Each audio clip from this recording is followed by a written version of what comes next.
باسم ربي الأكرم الذي علم بالقلم علم الإنسان ما لم يعلم وصلى الله على نبينا محمد وعلى آله وصحبه وسلم. السؤال: هل يندرج تحية الإسلام عند دخول المسجد ضمن أحكام المستحب؟ وهل تقال بصوت مسموع أو بصوت خافت؟ وكيف يكون الرد على التحية إذا كان الشخص من المصلين حينها؟ La question d'aujourd'hui qu'on traitera est: saluer les fidèles en entrant à la mosquée, est-ce recommandé? Et comment répondre pendant la prière, pendant qu'on est en train de prier? Saluer, donc passer le salam, dire assalamu alaikum en entrant à la mosquée, et c'est une pratique, déjà, c'est une pratique courante, mais est-elle vraiment recommandée, mustahab en arabe? Et comment répondre si on est en prière, en train de prier, quelqu'un nous dit salam alaikum? Comment répondre à celle-ci? Et que faire si l'on arrive pendant le sermon du vendredi? Donc si ça nous arrive que quelqu'un nous passe le salam, ou on rentre le jour du vendredi, et c'est le sermon, donc on rentre à la mosquée, et est-ce qu'on dit salam alaikum ou pas? C'est ça la question. Nous allons voir donc ce que disent les savants sur ce sujet, et quelle est la meilleure attitude à adopter, à commencer par l'avis et l'idée donc de l'imam Ibn Abd al-Barr al-Maliki. l'imam Ibn Abd al-Barr. قال الإمام ابن عبد البر رحمه الله تعالى: أجمع العلماء على أن التسليم على المصلي ليس بواجب ولا بسنة. L'imam Ibn Abd al-Barr rapporte, ainsi que d'autres savants, et ils disent qu'ils sont unanimes, la salutation donc de dire salam alaikum au priant n'est ni une obligation, ni une sunna. Donc, ni une obligation, il est obligé de dire salam alaikum, ni une sunna, donc c'est pas une sunna. نرى أن كثيرا من الناس يحسبون أن التسليم على المصلي سنة، فتراهم إذا دخلوا المسجد والناس في صلاة يرفعون أصواتهم بالتسليم على المصلي، فيقعون في محظورين: الأول رفع الصوت في المسجد وهذا منهي عنه، والثاني هو عد ما ليس بسنة سنة. Pourtant, donc, nous voyons certaines personnes qui considèrent comme tel, et le font systématiquement. Donc, ils considèrent que le salam est une sunna et le font systématiquement en rentrant dans la mosquée, alors que les fidèles prient. Cela pose deux soucis. Comme il dit l'imam elle élève, donc cette personne élève la voix dans la mosquée, alors qu'il est recommandé d'y parler à voix basse par respect à la mosquée. Et elle considère que c'est une pratique, c'est une sunna, c'est un acte de sunna, alors qu'il ne l'est pas. Ça ne fait pas partie de sunna. C'est ce qu'il dit l'imam Ibn Abd al-Barr. Il convient ici de faire un rappel aussi général. Dû à cette question, on fera un rappel, Inch'Allah, général. ينبغي على المسلمين أن يكون أديبا مع بيت الله ولا يرفع صوته في المسجد ولو بالتسليم. Donc, les musulmans doivent faire preuve de respect envers la maison d'Allah, subhanahu wa ta'ala. Cela signifie notamment de ne pas élever la voix dans la mosquée, donc même pour saluer. Il y a des personnes qui élèvent leur voix, assalamu alaikum, dans la mosquée, alors que ce n'est pas un respect envers les demeures d'Allah, subhanahu wa ta'ala. Il est donc préférable de garder une attitude discrète et respectueuse en tout temps à la mosquée. Il faut être discret et respectueux. Donc comment répondre au salam si nous sommes en train de prier? Si on prie, comment répondre à la salutation qu'on nous donne? Donc comment le fidèle en prière réagit aux salutations, au salam?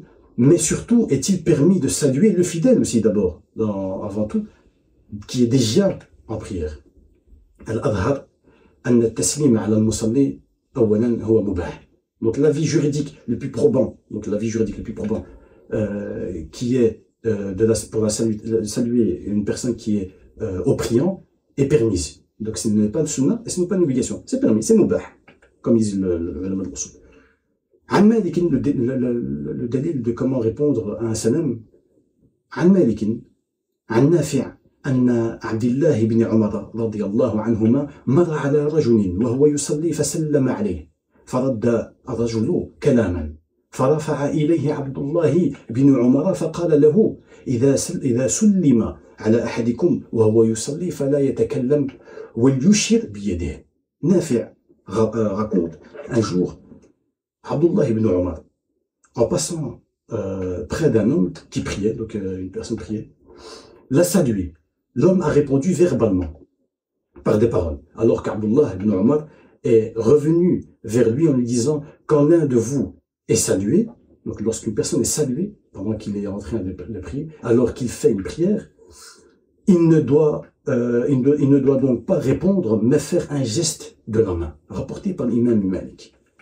وهذا يدل له من المرفوع ما رواه مسلم في صحيحه عن جابر بن عبد الله رضي الله عنهما أو عنهم قال إن رسول الله صلى الله عليه وسلم بعثني لحاجة ثم أدركته وهو يسير قال قتيبة يصلي فسلمت عليه فأشار إلي فلما فرغ دعاني فقال إنك سلمت آنفا وأنا أصلي. D'après Jabir, on trouve aussi ici comment répondre à quelqu'un lorsqu'il nous salue et nous sommes en prière. D'après Jabir ibn Abdillah, le messager d'Allah me chargea d'une commission. Ensuite, je le rejoignis alors qu'il était en train de prier. Je le saluais et il me fit signe. Quand il termina, il m'appela et dit « Tu m'as salué tout à l'heure alors que je priais. » Donc là on a déjà les réponses à travers les hadiths. قالوا فلما لم ينكر رسول الله صلى الله عليه وسلم على جابر تسليمه عليه دل ذلك على جواز التسليم على المصلي. Ils ont dit puisque le prophète n'a pas désapprouvé la salutation de Jabir à son égard lorsqu'il priait, cela indique que saluer le priant est permis. Donc le prophète, il priait, il a reçu le salam du compagnon, il n'a pas désapprouvé. Il n'a pas dit, mais pourquoi tu passes le salam à une personne qui prie. Donc puisqu'il n'a pas désapprouvé, donc son statut juridique est permis. Comme on a dit tout à l'heure, en arabe c'est mubah. La réponse du fidèle en prière, quant à lui, ne doit pas être sous forme de parole, mais plutôt sous forme de geste, comme il est mentionné aussi dans le hadith. فلا يتكلم الذي يسلم عليه ليكن رده لا على وجه التكلم بل وإنما على وجه الإشارة كما في الحديث وليشير بيده. Il doit répondre par un geste de la main. C'est ce qui est cité dans le hadith. Et il doit y répondre, donc répondre à ce salam par un geste de la main.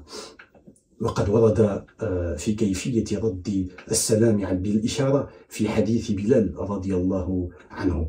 Et il est aussi, j'ai pas envie de m'attarder sur le hadith, il est assez long, il a été aussi rapporté concernant la manière de répondre à la salutation par un geste. Comment faire ce geste. Et ça, c'est un hadith qui est rapporté, c'est Bilal qui rapporte comment le prophète a répondu au salam durant sa prière. Donc il disait, il faut tendre la main. Donc c'est juste un signe donc de la main. Donc le compagnon Bilal nous rapporte que le Bislam a tendu la main. Donc il était en prière et il a juste tendu la main en face de lui.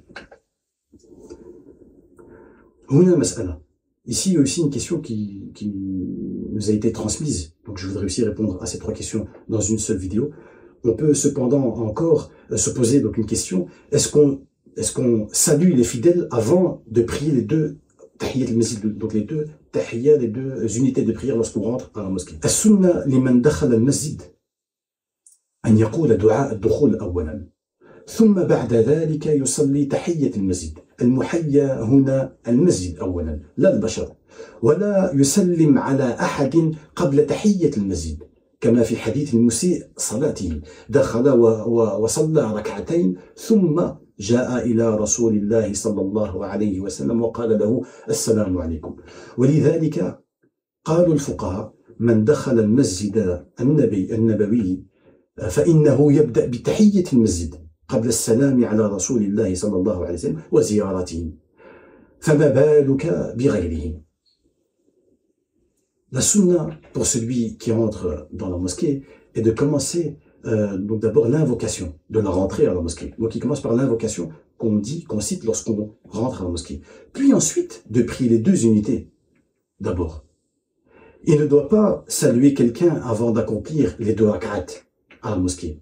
comme il est rapporté dans le hadith de celui qui a mal accompli sa prière, il est rentré à la mosquée, donc à l'époque du prophète, a prié les 2 rak'at, puis est allé voir le prophète sallallahu alayhi wa sallam. Ensuite, il a été voir le prophète en le saluant, en le saluant, en disant assalamu alaykum. C'est pourquoi les juristes ont dit que celui qui entre dans la mosquée du prophète, donc le jour même, doit commencer par saluer la mosquée, donc de faire les 2 rak'at. C'est ça, le tahiyya, c'est de saluer d'abord la mosquée, faire 2 rak'at, tahiyyat al-masjid, avant de saluer le prophète sallallahu alayhi wa sallam et lui rendre visite. Alors qu'en est-il des autres personnes? Mais ici, il faut évidemment comprendre aussi une chose, c'est lorsqu'on rentre à la mosquée, si on rencontre une personne directement, ben on va pas refuser de la saluer. D'abord, on salue cette personne et puis on prie le 2 rak'at. Ici, on parle plus des personnes qui vont vers les groupes, les saluer, discuter, etc., avant de faire les 2 tahiyyat al-masjid, les 2 unités de prière. Donc d'abord, si on ne croise personne, on aille prier. D'abord, on fait l'invocation et puis on prie les 2 unités avant d'aller saluer les amis, etc. Et les groupes de personnes qu'on connaît. Le salam durant le khutbah, ça aussi c'est une question. Pour conclure, nous pouvons revenir sur une circonstance bien particulière durant le sermon du vendredi. وهنا مسألة أخيرة حكم تحية السلام عند دخول المسجد والإمام يخطب. Comme concernant la salutation lors de l'entrée à la mosquée pendant le sermon de l'imam, il s'agit d'une situation ou d'une situation à débat, puisqu'il y a une contradiction entre 2 obligations. Il y a une contradiction entre 2 obligations. L'obligation de dire salam alaikum, donc à tes frères ou entre sœurs, donc à ses sœurs, et l'obligation d'écouter, donc le khutbah, le jumu'ah. فهو مخاطب بالسلام لكن يعارضه أنه مخاطب بالإنصات أيضا تردد حاله بين الطلب والمنع. L'obligation de saluer d'une part, donc il est dans l'obligation de saluer d'une part. Donc il rentre à la mosquée, il y a ses frères, et avant de s'asseoir, il est dans l'obligation de saluer. Mais il y a aussi une interdiction de parler. Lors du sermon d'autre part. D'autre part, il est aussi interdit de parler. Parce qu'il y a le sermon du vendredi. قالوا العلماء الأصول إذا ورد الأمر والنهي فالنهي مقدم. هذه قاعدة. وقاعدة الأمر بالشيء نهي عن ضده. هذه قاعدة ثانية. وقالوا الإنصات واجب وما لا يتم الواجب إلا به فهو واجب. وزادوا إذا عارض الخاص العام قدم الخاص. الأمر بالسلام عام والنهي عن الكلام بحال السماع الخطبة خاص. الخاص هنا الخاص يحكم على العام. En cas de conflit entre une obligation et une interdiction, les savants du usul rappellent que l'interdiction prime. Donc c'est ce que je viens de citer en arabe.